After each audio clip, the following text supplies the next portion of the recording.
going to look at a couple of different ways that we can use mental math to make solving a problem a little bit easier.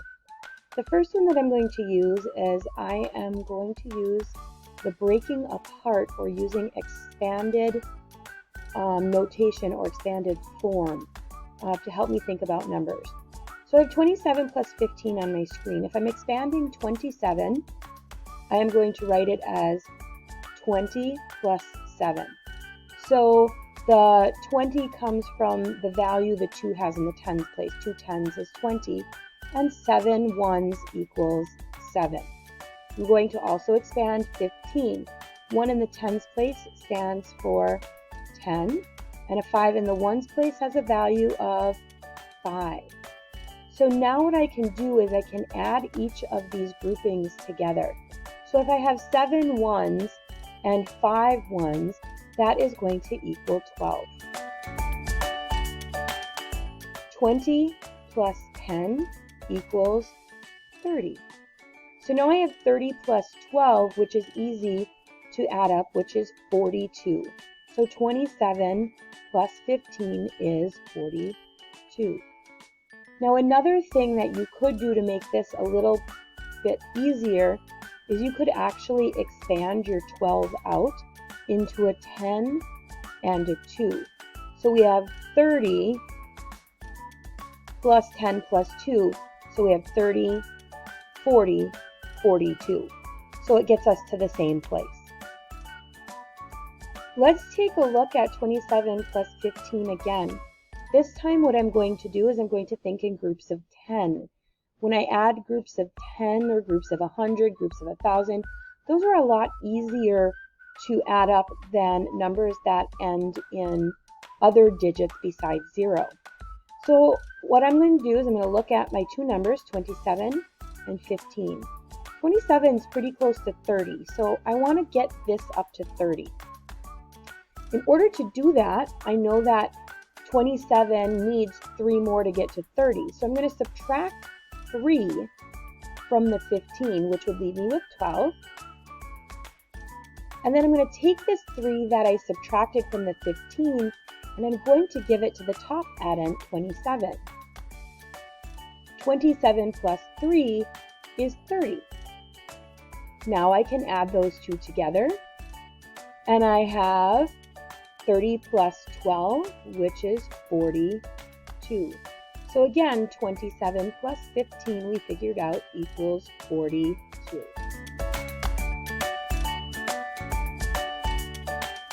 We can also use this strategy for larger numbers. So again, the top one, we used the expanded form of the number, and that's what we're going to do again. So the 1 is in the hundreds place, so it has a value of 100. The digit 2 is in the tens place, and 2 tens equals 20. And the 7 is in the ones place, so it has a value of 7. For our second number, 352, 3 is in the hundreds place, so it has a value of 300. The 5 is in the tens place, so it has a value of 50. And the 2 is in the ones place, so it has a value of 2. Then if we take a look at this and add up all of our individual groupings, we have 7 ones and 2 ones, which is 9 ones. We have 20 plus 50, which is 70. And we have 100 plus 300, which is 400. So if we put it together, we get 479. 479. If we take a look at our next example,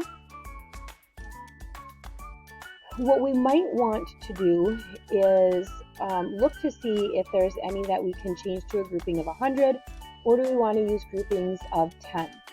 Because 27 and 52 are still fairly long distance on the number line away from getting to their next group of 100, I probably am going to want to work with my groupings of 10 instead of using a grouping of 100. So I'm going to go ahead and I'm going to look at 127 and 352, and I'm going to decide which one is easiest to bring up to its next biggest group of 10. For me, looking at it, I think 127 is going to be a lot easier to deal with.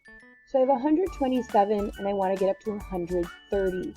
I know to do that I need to add 3. So I'm going to subtract 3 from the bottom add-in, and I'm going to add 3 to the top add-in. So 127 plus 3 is 130, and 352 is going to be, if I subtract 3, 349. Then I am going to add the numbers together, and I have 479. So we ended up with the same answer, 479, as we did up on the top.